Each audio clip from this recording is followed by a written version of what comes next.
Oh wait, does this mean we're not going to get to see this brought back to Canada? Pretty sure that's my canteen, and if it's representing what I think it is, no, Boston won. Oh, well, except for when the majority of the team brings it back to Canada because they're Canadian.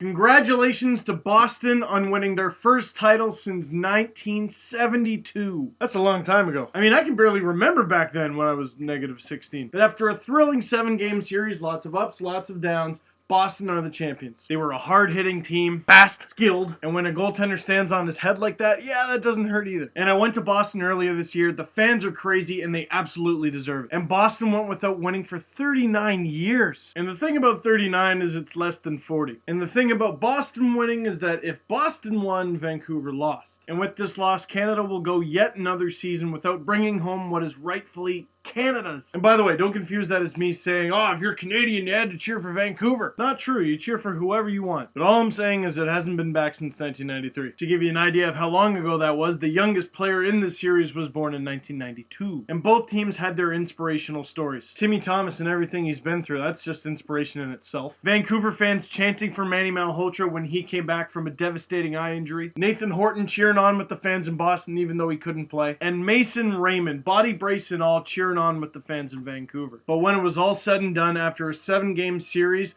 this win belonged to the city of Boston. But like I said, you look at the hometown of a lot of the players on Boston, that thing's coming home. It's even going to make it to Vancouver and Toronto, Brampton, Kamloops, Edmonton, Halifax, Kingston, London, the one in Canada, Saint Laurent, Welland, Neepawa, Oshawa, Charlottetown, and Bonavista. Almost every province in Canada was represented on that Boston team. So don't you worry, she is coming home. It was a team of rookies and a certain veteran that had a 30-goal season under his belt before some of those rookies were even born. Actually, scratch that, before Vancouver was a franchise. Oh, Rex. Players as short as 5'9" and as tall as 6'9", but they all now have one thing in common. They are champions. You dream about it playing in the driveway, on the pond, or at the rink. You set goals and you work as hard as you can to achieve them. 5 a.m. practice, driving hours and hours to get to a game, and bag skating till you yak. But for this special group of players, when it's all said and done, when their careers are over, and you ask them, was it all worth it? They can just show you the ring. Enough said.